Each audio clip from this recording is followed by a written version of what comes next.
So a friend of mine asked me, hey, why don't you do another round of Archie Sonic comics? And they hate for it. I said, okay. It's not like I've beaten that subject into the ground yet. But I said, you know, not to offend him or anybody out here who thinks this, nothing you do or like has any sort of logical standpoint in the Sonic fan base. Seriously, they'll hate something, then they'll get over it, and then they'll get back to hating it, and once they figure out some bullshit way to hate it again. This is what every single fucking point of merchandise. I fucking love these guys. This Archie Sonic hate club. Because it's like nothing you say to them will generate any sort of positive outlook. Did you look at this shit? Do you see their like group info standpoint? We hate the Sonic comics with every fiber of our being. They have butchered and mutilated our favorite characters far too long. Meanwhile, at Sega HQ, they're popping out the same fucking game over and over again, and only recently gave him another redesign. And it's like, what the hell? Then it goes on to say, enough is enough, as said in one of Yahtzee's reviews. Yeah, because he's Yahtzee from Zero Punctuation. He's such a great role model, you know. I mean, I agree with some of his points, but damn, you're actually taking pointers from him, the guy who basically hates everything, even you. And Sonic, it goes on to say, Sonic doesn't need any more games or comics. He needs help. Yeah, why are you telling us this? Tell Sega that. They're the ones you should be talking to. You're not supposed to be hating the fans of the Archie Sonic. You're not even supposed to be hating Archie. Sega's the one who made the fucking thing. Argue at them, not us. But here's what really gets deep. It's the thing about them just cherry picking everything they can, just so it can prove their point. That's all they do. You know, in issue 233 or 237, you remember that time when Sonic said SOB, or when he said something that makes all the Sonic Heavy fans cream themselves? I'm like, what does that fucking matter? Yeah, here's a little hint to reality. Here's a little letter from somebody who lives in this place called reality. People are assholes. People are always going to be assholes. That's just how it is. I'm going to be a dick to my friends. They're going to be a dick to me. You're going to be a dick to your friends. They're going to be a dick to you. I mean, that's just how it is. You can't hate Sonic because he shows one little shred of emotion. He cries. What does Sega do? Can't have that anymore. No. Can't have that shit anymore.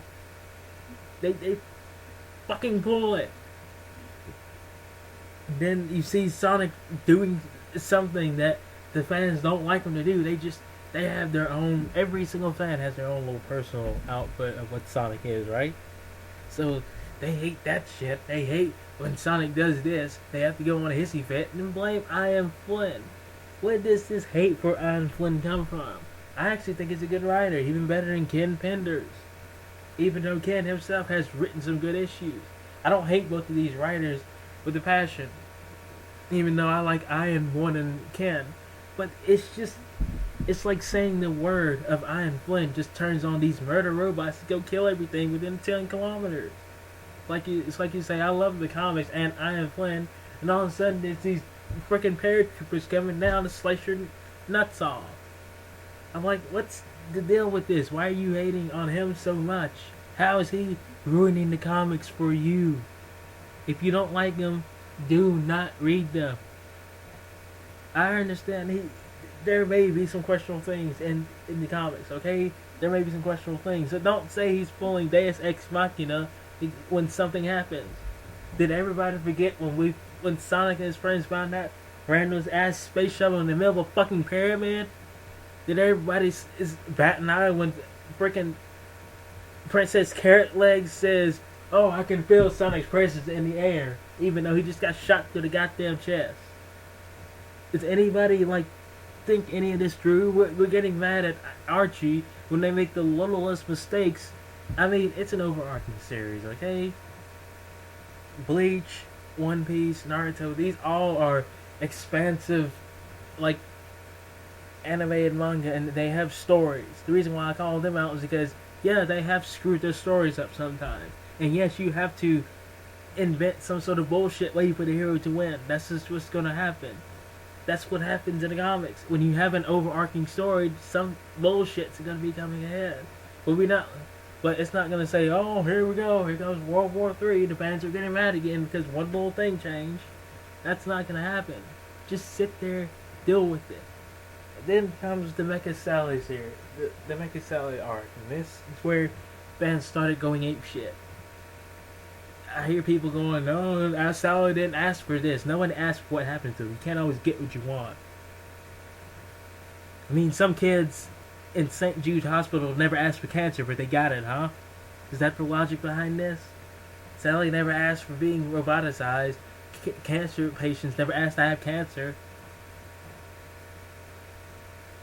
I mean, you can't choose some things in your life. You can't choose everything. Did Sonic ask to die in Sonic 06? Did Shadow ask to fucking fall through the earth? Even though he brought him back to life in some bullshit asshole, but that's beside the point. You can't always get what you want. I actually love the realism in the comics, even though saying realism with a hyperactive hedgehog, two-tailed fox, and talking animals in fucking general, that's pushing it. But you have to understand, guys. I'm not completely defending what the comic said, but you have to understand it's an overarching story that's been going on for a while. There will be some bullshit to be called, but you're calling it in the wrong places. And I love this right here. Let's look at this. This is a little article that these guys in Archie Sonic they wrote, and they one fucking thing that I actually agree with. Yes, Sega is meddling way too much with comics. They're using it as a commercial. You can't fucking turn the page of the comic. You can't sit there and turn the page without being blasted with fucking Sonic Lost World. And there's just this, and they have to slice a story just to make an adaptation of a game that just came out. Even though the adaptations can be cool, it's like big overarching story. You're fighting Eggman. All of a sudden, Sonic colors. Then you gotta go back to the story. That's not how you do things, Sega. Have a little page, a splash page of Sonic Lost World, and shut the fuck up. They interrupt the fucking story just to have an adaptation that goes nowhere. It's like, why is it here? Just so you can make it. We have TV, okay? We have TV.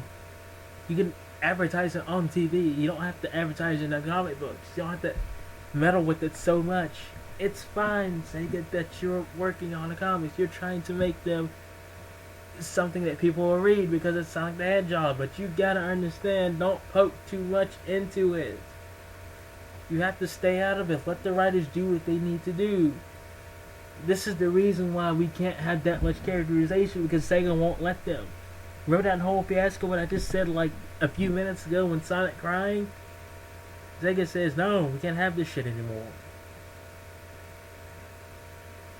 And for that, we've only seen characters cry maybe a few times throughout the story.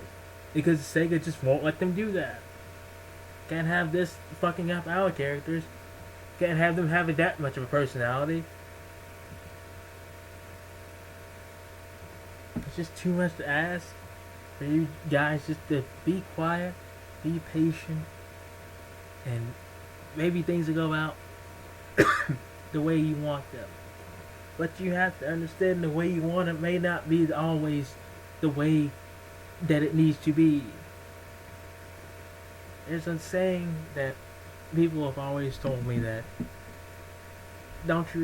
haven't you ever thought that not giving people what they need is good for them? And then we just keep asking the same crap, asking for the same crap. They never know that there's something different out there. That's what the games are. And people are getting mad because the comics aren't like the games. And then Sega tries to make them too much like the game. There's a point where the comics do have continuity notes with the games, but it doesn't always need to be like that. Just saying, be patient. If you don't like the comics, shut up. You don't need to go on a tantrum about it. Granted, I'm doing the different. I'm going on a tantrum about you guys going on a tantrum, but yeah, this got depressing. I'm Grandmaster Sega. Have a good day.